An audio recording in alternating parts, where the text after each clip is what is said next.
Wait pa siya. 6 repetitions. Ipa-pressure ka na.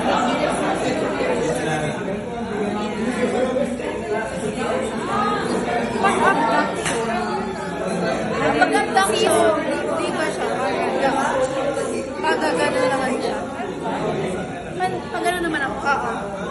Di ba parang na posterior, hindi. So, the posterior lang. Figure. May inferior pa rin. Pero, hindi. Okay. Tap-tap siya.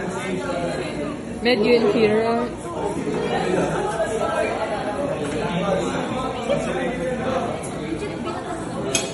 Half with the page. Lahat sa'yo meron sa posterior. Iba ginawa mo ni Sir JP? Oo. Yun. Parang mga ganun. So, next naman natin ay supination and pronation. So, for supination, i-move natin yung radius medially. And then, i-ask natin si patient na i-move yung hands niya towards supination.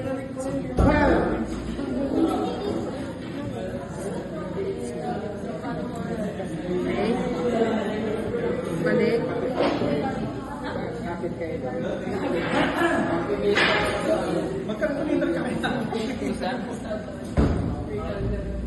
So, sa next naman po, tutulungan niyo po yung kamay niyo na mag-move ng ganun. Gamit po yung sa inyong kamay. Dadagdagan niyo po ng pressure. Okay.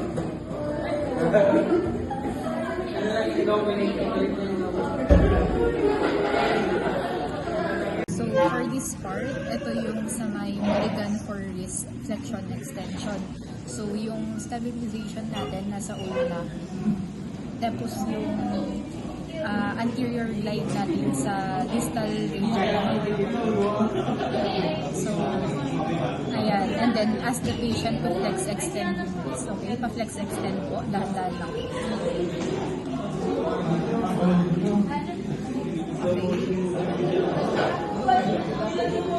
Dali.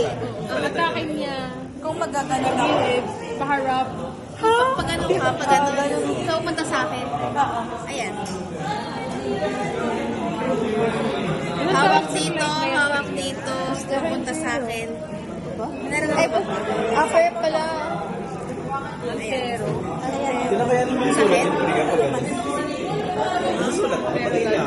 Pero hindi kompleto yan. Galing naman. Pero parang ko lang pull up sa gym. Parang dapat ang light. Pull-up. O baka ganun lang talaga. Ayan.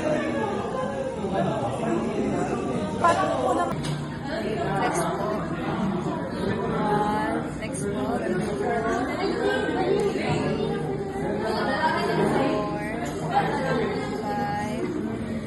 6.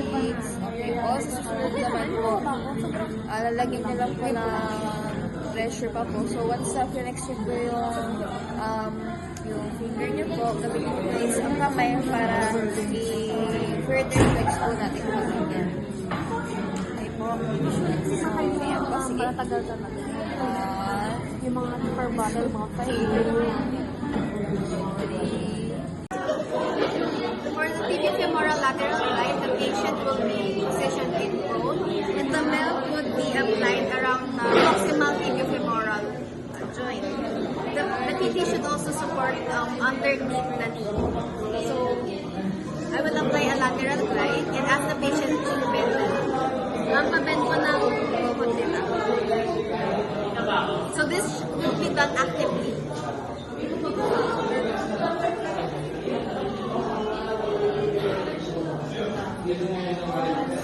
After that, I can apply over pressure. So next naman ay yung tibiofemoral manual medial glide. At dito naman, dun sa tibiofemoral, ipupush siya medially, and then i-ask mo si patient na i-hyperextend yung tukod niya. Tapos yung dito naman, for stabilization lang. Hyper-extend mo. Ganun lang. And then, straight lang normal. Tapos ganun ulit. Ano po yan, ma'am?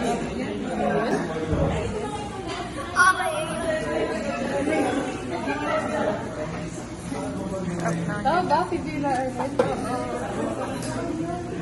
Tapos, Push up daw habang nag-dorsal flex.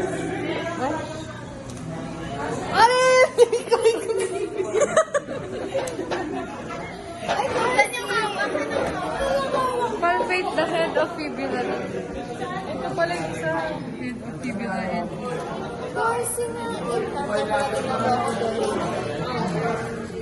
Hindi, ito. Sa kabili. Push fibula posterior superior ulit. Tama yan. Tama yun, di ba? Papalpate lang. Tapos, up. Push up. Yung head yung ipupush up mo, sumasang. Yung head mismo yung pupush up ko. Ito po yung mismo head. Ano yan? Ano yung ginagawa dyan? Yun yung loss. Yung fibula yun.